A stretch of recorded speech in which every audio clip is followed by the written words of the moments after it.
علیکم ناظرین، میں ہوں آپ کا میزبان عمر خان آئی ڈیجیٹل انٹرٹینمنٹ کے ساتھ۔ ناظرین، آج ہمارے ساتھ موجود ہیں اسٹوڈیو میں مشہور ایکٹر، پروڈیوسر اینڈ تجزیہ نگار ساجد شیخ صاحب۔ السلام علیکم سر، کیسے ہیں آپ؟ اچھا سر، آج ہم بات کریں گے آپ کے حساب سے کرونا کے اوپر۔ کرونا جو اس وقت عالمی وبا بنی ہوئی ہے، پوری دنیا میں پھیلا ہوا ہے، اس حد تک کافی ممالک اس کی لپیٹ میں آئے ہوئے ہیں۔ آج ہم اس پہ بات کریں گے حج پہ۔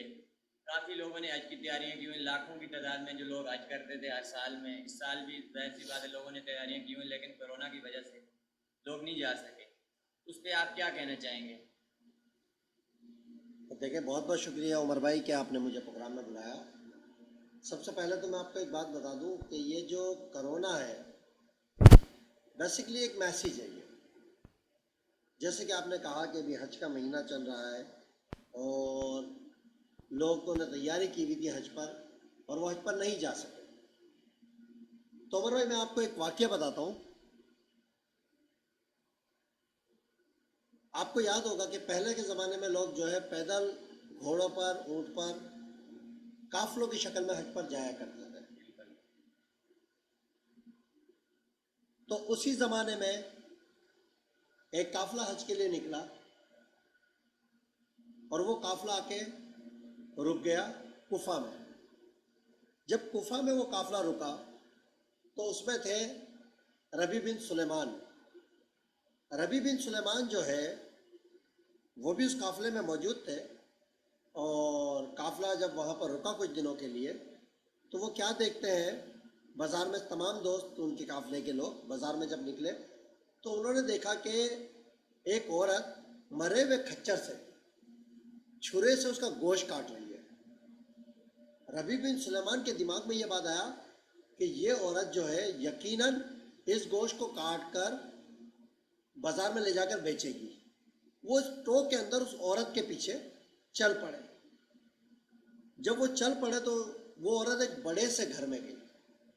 جب وہ بڑے سے گھر میں گئی تو ربیع بن سلیمان بتاتے ہیں کہ میں اس کی ٹاٹ کے اندر سے جو ہے اندر جھانک رہا تھا تو گھر جو ہے بہت ہی خستہ حالت میں تھا، بہت زیادہ خستہ حالت میں تھا، اور اس کے اندر 4 لڑکیاں، ان کی اس عورت نے ان لڑکیوں کو بلایا جن کے چہرے پر مایوسی چھلک رہی تھی۔ اسے بلا کر وہ گوشت کا ٹکڑا دیا اور کہا کہ بیٹا اس کو پکا لو۔ ان لڑکیوں نے اس کو آگ پر پکانا شروع کیا تو مجھ سے رہا نہیں گیا۔ سلیمان بن ربیع کہتے ہیں مجھ سے رہا نہیں گیا اور میں نے کہا کہ اے اللہ کی بندیوں، یہ کیا کر رہی ہو؟ یہ مردار کا گوشت حرام ہے، تم ایسا نہیں کرو، تم حرام گوشت کھا رہے ہو۔ تو اس عورت نے پلٹ کر پوچھا تم کون ہو؟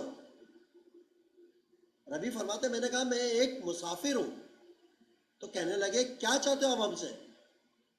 تو میں نے کہا کہ دیکھیں، مردار کا گوشت نہ کھائیں، یہ حرام ہے،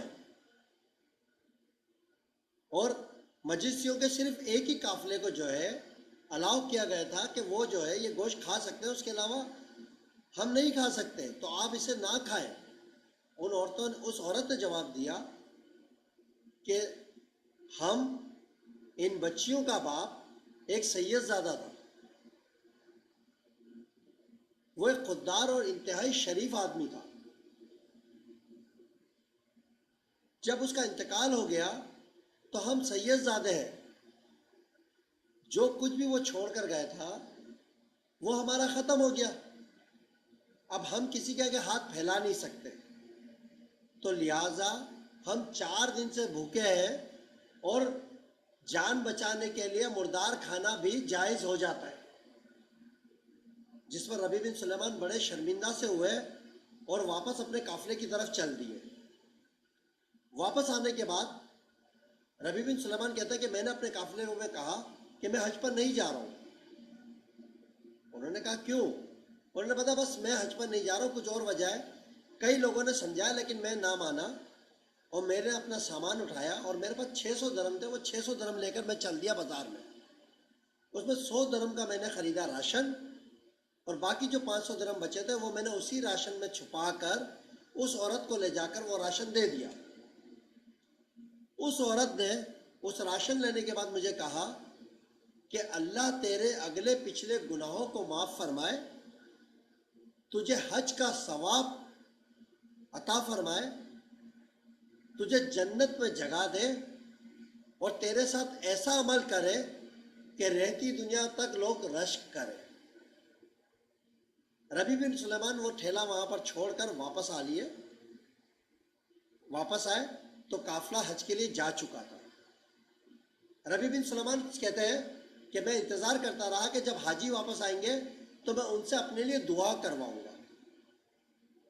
کچھ ٹائم کے بعد وہ قافلہ جب واپس آیا تو ربیع بن سلیمان نے حاجیوں کو مبارکباد دینا شروع کی، تو ان میں سے اس قافلے کے لوگوں نے ہنسنا شروع کرا اور بولے کوئی حاجی بھی کسی حاجی کو مبارکباد دیتا ہے؟ ربیع بن سلیمان کہتے ہیں میں پریشان ہو گیا، میں کیا مذاق کر رہے ہو، میں تو یہاں گیا ہی نہیں ہوں، میں تو یہیں رک گیا تھا۔ کہہ رہے نہیں، جب ہم طواف کر رہے تھے تو آپ ہمارے ساتھ طواف میں تھے۔ ربیع بن سلیمان کہتے ہیں میں پریشان ہو گیا، میں نے کہا نہیں بھائی میں تو گیا ہی نہیں۔ تو وہ کہنے لگے آپ جھوٹ کہہ رہے ہیں، آپ مذاق کر رہے ہیں ہمارے ساتھ، آپ تو وہاں پہ موجود تھے ہمارے ساتھ۔ اتنے میں ربیع بن سلیمان کے شہر کا قافلہ بھی آ گیا۔ جب انہوں نے کہا کہ میرے لیے دعا کروائیے، تو کہہ رہے ہم آپ کے لیے دعا کروائیں؟ وہاں پر تو آپ کتنی اسپیڈ سے ہم سے بھی زیادہ ایکٹیو تھے۔ ربیع بن سلیمان نے کہا میں وہاں پر نہیں تھا، میں تو یہیں پر تھا۔ کہہ رہے نہیں، آپ مکے میں بھی ہمارے ساتھ تھے، مدینے میں بھی ہمارے ساتھ تھے، اور تو انہوں نے کہا نہیں بھائی آپ لوگ مجھ سے جھوٹ بول رہے ہیں۔ اتنے میں ایک شخص آگے بڑھا، کہہ رہے ربیع کیا ہو گیا ہے تمہیں؟ تمہارا دماغ گھوم گیا یا تم ہم سے مذاق کر رہے ہو؟ تم تو روضہ رسول کی زیارت کے بعد جب بابا جبرائیل سے گزر رہے تھے تو تم نے مجھے تھیلی ایک دی تھی امانتاً، یہ لو اپنی تھیلی۔ ربیع بن سلیمان فرماتے میں بہت پریشان ہوا اور اس تھیلی کو اٹھایا تو اس تھیلی کے اوپر لکھا ہوا تھا کہ ہم سے تجارت کرو گے تو فائدے میں رہو گے۔ میری یہ بات سمجھ میں نہیں آئی اور میں چل کر واپس اپنے خیمے میں آ کر لیٹ گیا۔ میں اسی کشمکش میں تھا کہ یہ سب لوگ مجھ سے کیوں اس طرح کہہ رہے ہیں، کیا یہ لوگ میرا مذاق اڑا رہے ہیں میں حج پہ نہ جا سکا؟ اور اسی دوران میری آنکھ لگ گئی۔ ربیع بن سلیمان فرماتے ہیں کہ جیسے ہی میری آنکھ لگی اور میں سو گیا تو حضرت محمد مصطفیٰ صلی اللہ علیہ وسلم میرے خواب میں ان کی آمد ہوئی اور انہیں کہا اے ربیع اب ہم تمہیں کتنے اور ثبوت دیں کہ تم نے حج ادا کیا ہے؟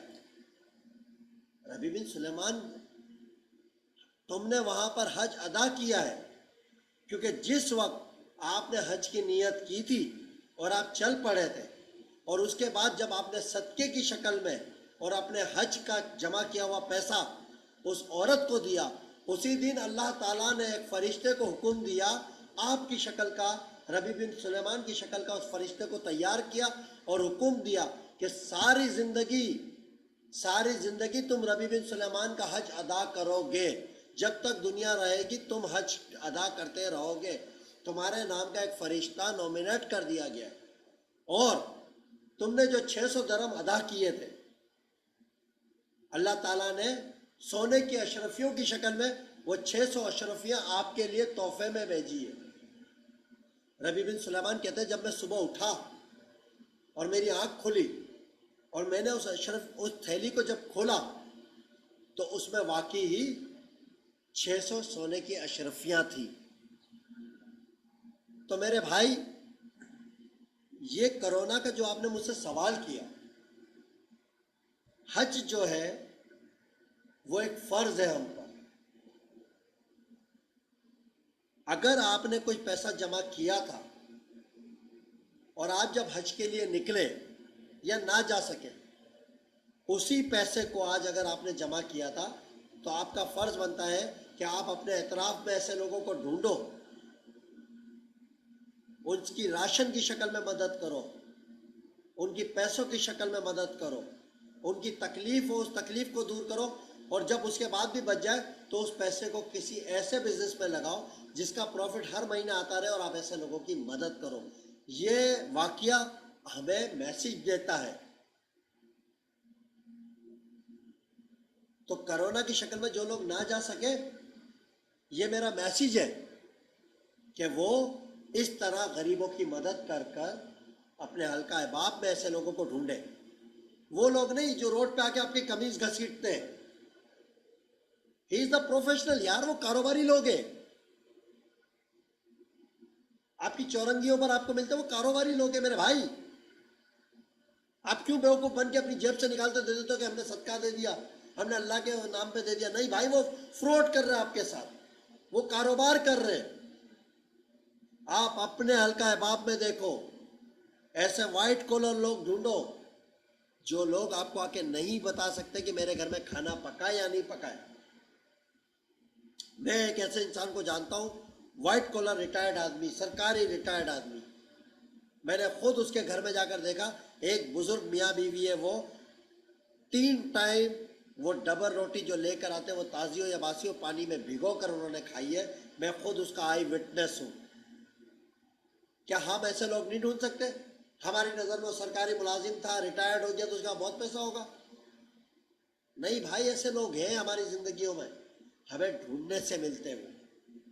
تو ہمیں جو ہے اس چیز کا خود خیال کرنا چاہیے. جیسے ربیع بن سلیمان نے اگر اللہ کی راہ میں اگر کوئی چیز دی تو اللہ نے اس کا اجر ان کو کیا دیا کہ جب تک دنیا رہے گی ان کی شکل میں فرشتہ حج ادا کرتا رہے گا. اچھا, دوسرا سوال آپ سے میرا یہ ہے کہ گجر نالے پہ بات کریں گے. گجر نالے یہ بارشوں میں کافی پانی آیا, روڈوں پہ آیا, اس نے کافی تباہی مچائی گجر نالے. آپ کیا کہنا چاہیں گے؟ کوئی لوگ کہتے ہیں کہ یہ پی ٹی آئی کی طرف سے ہے, جیسے کرونا وائرس آیا تھا تو وہ تو اللہ کی طرف سے عذاب تھا. ابھی لوگوں کا یہ کہنا ہے پیپلز پارٹی کی طرف سے عذاب ہے, یا پی ٹی آئی کی طرف سے ہے, یا نون لیگ کی طرف سے ہے, یعنی سیاسی جماعتوں پہ وہ کر رہے ہیں. تو آپ کا اس بارے میں کیا کہنا ہے کہ لوگ کیا سوچ رہے ہیں؟ وہ جو سوچ رہے ہیں وہ صحیح سوچ رہے ہیں؟ دیکھیں, لوگوں کی اگر میں بات کروں, لوگ بہت معصوم ہوتے ہیں. لوگ بہت معصوم ہوتے ہیں. بیسیکلی ہمیں پہلے تو چیز کو سمجھنا ہوگا کہ لوگ جو یہ سوچ رہے ہیں کہ اس عذاب کے پیچھے پی ٹی آئی ہے, پیپلز پارٹی ہے, ایم کیو ایم ہے, نون لیگ ہے, واٹ ایور جو کوئی بھی ہے, پہلے تو ہمیں یہ سمجھنا ہوگا کہ یہ ہوتا کیوں ہے. تو عمر بھائی, میں آپ کو ایک بات بتاؤں, اس وقت وفاق میں جو ہے وزیر اعظم ہے پی ٹی آئی کا, صدر مملکت ہے پی ٹی آئی کا. سندھ میں آ جاؤ تو سندھ کی حکومت میں وزیر اعلیٰ ہے پیپلز پارٹی کا, وزیر ولدیات ہے پیپلز پارٹی کا. شہری حکومت میں آ جاؤ تو میئر ہے ایم کیو ایم کا. اب بات آ جاتی ہے کہ کون اس کا ذمہ دار ہے. دیکھیں, ابھی کچھ دن پہلے آپ نے سنا تھا کہ وسیم اختر صاحب نے ایک لیٹر نکال دیا کہ ایک شہر کی صفائی کا 3 مہینے کے لیے جو ہے نومینیٹ کر دیا مصطفیٰ کمال کو. اور ہم سب لوگوں نے دیکھا کہ ٹی وی کے اوپر کوئی اور سبجیکٹ نہیں تھا, سوشل میڈیا پہ کوئی اور سبجیکٹ نہیں تھا, ایک ہی سبجیکٹ تھا, میئر کراچی مصطفیٰ کمال, میئر کراچی مصطفیٰ کمال. مصطفیٰ کمال جا کر بیٹھ گئے اصغر علی شاہ اسٹیڈیم کے باہر, جو کوڑا کرکٹ پڑا ہوا ہے اس کو اٹھانے رات کو 2 بجے. ہم میڈیا کے لوگ, آپ لوگ سب وہاں پہ موجود تھے. پتہ چلا صبح 8 بجے جو ہے وہ آرڈر ریورس ہو گیا ہے, کینسل کر دیا گیا. اس کے بعد شہر کراچی میں ایک دم نئی وبا آئی کہ علی زیدی صاحب آ گئے. میں نے سوچا شاید خدا نے کوئی فرشتہ بھیجا. اب آپ پوچھیں علی زیدی صاحب کون ہے؟ تو پی ٹی آئی کے وفاقی منسٹر ہے وہ. علی زیدی صاحب آئے آستینیں چڑھا کر اور کھڑے ہو گئے گجر نالے کے اوپر اور بولے بس بھائی میں اب جو ہے نا اس نالے کی صفائی کر دوں گا. ہم نے دیکھا لوگوں نے فنڈ جمع کرنا شروع کر دیے, بھائی پیسے دو پیسے دو. سرکاری ملازمین کی تنخواہوں سے پیسہ کاٹ کر علی زیدی صاحب کو دیا گیا. وسیم اختر صاحب, گورنر عمران اسماعیل صاحب, سب ان کے ساتھ ایکٹیو ہو گئے. پھر پتہ چلا کہ 4-5 دن بعد علی زیدی صاحب بھی غائب ہو گئے. پھر اللہ کا کرنا ایسا ہوا کہ برسات برس گئی, باہر آ رہے رحمت. آدھے گھنٹے میں وہ بن گئی عوام کے لیے زحمت. کیوں ایسا کیوں ہوا؟